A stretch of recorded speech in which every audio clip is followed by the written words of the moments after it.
खैर जब 3 महीने से ज़्यादा आपका जेल में रहना हुआ 6 महीने रहना हुआ मेरा, 2 बार जाना अच्छा हुआ है। 2 बार जाना हुआ। एक बार का और भी जोरदार किस्सा है, बहुत शा मैं उस समय आपको पता है शाखा बंद हो गई थी, हाँ, शाखाएँ लगना बंद हो गई थी, जी। तो उसकी जगह रूप बदल गया था और क्लब आ गए थे, फुटबॉल क्लब, वॉलीबॉल क्लब, हुँ, हुँ। कैरम क्लब, चेस क्लब वगैरह-वगैरह। जहाँ जैसा था संघ का काम संपर्क करना है, समाज से जो अपने आप को जोड़े रखना है, हुँ। तो इसके अलग-अलग रूप हो गए थे। हाँ, ठीक है ध्वज नहीं लगेगा बाकी तो सब बाकी सब मिलना-जुलना हाँ, वही था। बस, बस। हुँ, तो उस समय वॉलीबॉल क्लब चलता था युवाओं का, तो मैं भी एक क्लब से स्वाभाविक तो ज़िम्मेदारी थी उस समय। पहला मेरा एक राउंड जेल्स का हो चुका था। हुँ। परीक्षा के देने के लिए उन्होंने दिसंबर में हम लोग गए थे, मार्च में अप्रैल के आस-पास उन्होंने परीक्षा के लिए हमें छोड़ दिया गया था। परीक्षा दी अलग बात थी, लेकिन शाखा में क्लब के नाते जाने लगा।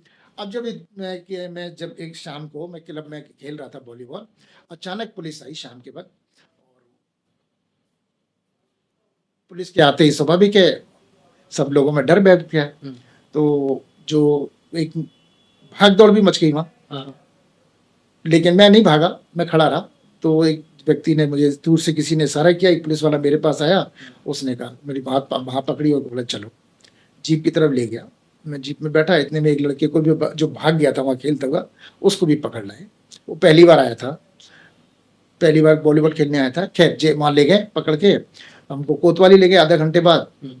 रास्ते में कोई खास बात नहीं हुई, बड़ा सहज वहाँ रहा। कोतवाली में पहुंचा तो देखा कि हमारे एक पुराने साथी थे, सेवादास हरिजन, वास्तव में हरिजन, नेताजी के नाम से चर्चित थे, और वो वहाँ पहले से बैठे थे। तो मैं उनके पास गया, मैंने कहा भाई कैसे सेवादास जी? हुँ। बोले पता नहीं, मैं तो अभी पिक्चर देखने जा रहा था अपनी पत्नी के साथ हाँ, और ये पुलिस वाले मुझे पकड़ लाए। तो मैंने कहा वजह क्या है? मुझे भी, मैंने कि वॉलीबॉल खेल रहा था, हाँ। वहाँ से ले आए। तो उन्होंने कहा कि शहर में कोई अफवाह चल रही है, मैंने सुना है, ये बता रहे हैं, और उस अफवाह फैलाने में जिम्मेदारी अपने को दी गई है। अच्छा। मतलब अपने पे माथे पे मार दिया इन्होंने हाँ, कि ये अफवाह अपन फैला रहे हैं। और मैंने कहा किस तरह की अफवाह है? तो उन्होंने बताया कि शहर में अफवाह है कि जो स्कूलों में जो वैक्सीन लगाई जा रही है, टीके लगाए जा रहे हैं हाँ, हाँ। छात्रों को, उसमें जहर है और इससे बच्चे मर रहे हैं। अच्छा। हमने कहा हमें तो कोई ऐसी जानकारी में थी भी नहीं, सुना ही नहीं था। जेल में मतलब सॉरी कोतवाली में आके सुना। खैर, तो आधा पौन घंटे की कार्रवाई के बाद में हम तीनों को सिटी मजिस्ट्रेट के यहाँ ले जाया गया। हुँ। सिटी मजिस्ट्रेट साहब थे नहीं घर पे, तो हमको बाहर उनके लॉन में बैठा दिया गया। 1 घंटे बाद वो आए होंगे और लगभग उस समय धुंधलका हो गया था। हुँ। और हम जब वो आए, उनके जो ऑफिस नुमा जो कमरा था वो घर में, वहाँ शामिल किया। संडे था उस दिन, शायद मुझे लग याद आ रहा है। उनके घर में ही पे हमको प्रेजेंट किया गया तीनों को। सिटी मजिस्ट्रेट साहब बहुत ज़्यादा गुस्से में थे और वो हम लोगों को भाषण देने लगे एक तरह से। उनका कहना था कि तुम जैसे छोटे बच्चे लोगों के नारे लगाने से, प्रदर्शन करने से, इंदिरा गांधी के विरोध में नारे लगाते हो, इससे क्या हो जाएगा? इमरजेंसी समाप्त हो जाएगी क्या? और उनका पूरा लुब्बे-लुबाब यही था। और वो अपनी भड़ास निकालते रहे। कोई 5-2-4 मिनट तक तो मैं सुनता रहा। फिर पता नहीं कौन से हुतात्मा, किसी शहीद की आत्मा अंदर आई और मैं जोर से चीखा और उनका अपना एक उठाया, उनकी मेज पर मारा और मैंने कहा कि जब बड़े लोग कुछ नहीं करेंगे तो हम छोटे बच्चों को ही कुछ करना पड़ेगा। इतना कहना था कि वो और नाराज हो गए और उन्होंने पुलिस वालों को बुलाया, बोले तुरंत इनको अभी जेल ले जाओ। खैर कोई बात नहीं। मामले में मतलब मजेदार घटना ये हुई कि वो जेल में हर संडे आते, उनकी ड्यूटी थी। अब वो मुझे देखते। अब उन्होंने हमको 107, 151 की धाराओं में बंद किया था। उससे पहले हम डीआईआर में बंद हुए थे। ये जो धाराओं का खेल है ये बड़ा विचित्र है और ये इसमें जेल में ही पता लगता है कि किस धारा का कितना महत्व है। अच्छा। अगर वहां 302 का कैदी है तो वो सबसे ज्यादा सम्मानित माना जाता है क्योंकि वो हत्या करके गया है। उसको लोग सबसे ज्यादा वहां उससे डरते हैं, भय खाते हैं। अच्छा। कैदी भी, पुलिस वाले भी, जेलर के जो प्रशासन होता है वो भी उससे दूर रहता है, मतलब ज्यादा पंगा नहीं लेता।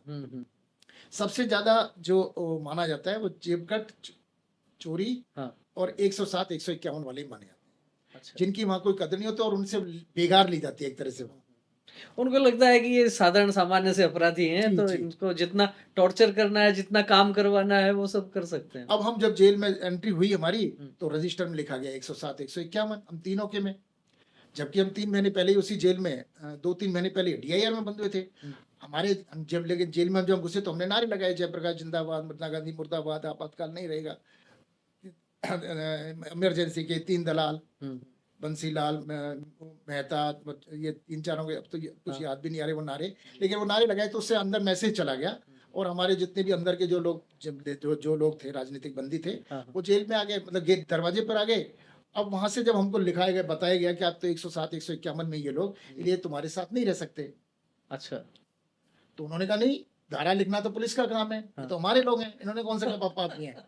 और कोई 15-20-25 मिनट वहां झड़प सी चली, तू में हुई। फिर बाद में अधिकारियों का जो था, उनके सुप्रिटेंडेंट का कहना होगा कि नहीं ले जाइए। अच्छा। लेकिन अब हुआ क्या कि मेरे मन में और मुझे लगा कि ये जानबूझ करके हमको 107 51 में भेजा गया है, और जब भी वो सिटी मजिस्ट्रेट आते तो मुझे ही घूरते, मुझे ऐसा लगता, और मैं पता नहीं क्या जुनून था, मैं उनके आसपास ही घूमता था। वो पूरा मुआना करते जब तक उस बैरक में रहते हमारे में, और फिर आधे घंटे बाद चले जाते थे। वो दिलचस्प मोड़ तब आया, आपको ताज्जुब होगा विवेकानंद जी, जेल से आने के बाद वो सिटी मजिस्ट्रेट ही रहे। किसी कारण से उनके बारे में पता लगा तो मुलाकातें भी हुई, मैं भी थोड़ा राजनीतिक में आ गया था और पत्रकारिता में भी शुरुआत हो गई थी उस समय। तो पता लगा कि उनके बड़े भाई श्रीकरण जी शारदा अजमेर से आज की उस समय सांसद थे। हाँ, श्रीकरण जी शारदा का नाम सुना है मैंने, अजमेर से सांसद रहे हैं। वो उनके छोटे भाई थे, बोले वो बड़े भाई हैं वो। तो उनको जनसंघ से हुआ करते थे शायद जी, और उस समय तो अगर जनता पार्टी से बने थे 77 में। तो अब चर्चाओं में, और मैंने कहा, अरे वाह, पहले मैं इनके प्रति, तब तक उससे पहले मैं उनको बहुत घृणा करता था, लेकिन जब उन्होंने कहा कि मेरे बड़े भाई जेल में रहे, इमरजेंसी में रहे, और वो अब वहां से सांसद हैं, तो मुझे लगा कि इनकी जो उस समय की जो भड़ास थी, वो उस समय ये रहा होगा कि इनके पास उनके दायित्व रहा होगा, उनका परिवार भी करना है, कैसे करना है, उनकी जिम्मेदारियां भी रही होंगी। तो शायद उनके कारण मुझे लगा कि वो उस समय लगे। लेकिन एक अच्छी घटना भी रही है जेल में। वैसे आंदोलन प्रदर्शन तो होते ही रहते थे, लेकिन कुछ सुखद घटनाएं भी हैं। दिनचर्या क्या रहती थी उस समय जेल में आपकी?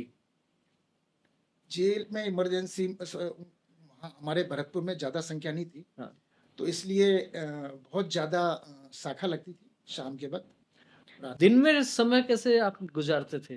क्योंकि ठीक है, सुबह तो स्नान ध्यान ये वो सब हो गया, थोड़ा बहुत भजन पूजन हो गया, मान लीजिए व्यायाम हो गया, खेल कूद हो गया, भोजन हो गया, मान लीजिए 12 बजे भोजन हो गया, 12 बजे से लेके और फिर शाम का भोजन 7-8 बजे होता होगा, ये जो बीच का 6-7 घंटे का समय है, इसमें क्या करते थे? सत्य बात ये है कि अधिकतर लोग ज्यादा काम नहीं करते थे, अखबार पढ़ते थे, या उन्होंने जो घर से पुस्तकें मंगा रखी थी, या वहाँ की जो लाइब्रेरी में कुछ पुस्तकें थी वो पढ़ते थे। और हम जैसे छोटे बच्चों को जरूर बड़े लोगों ने कहा था कि अंग्रेजी पढ़ो, कुछ चीजें तो जानकारी करो, नई जानकारी, नया अपना व्यक्तित्व का विकास हो।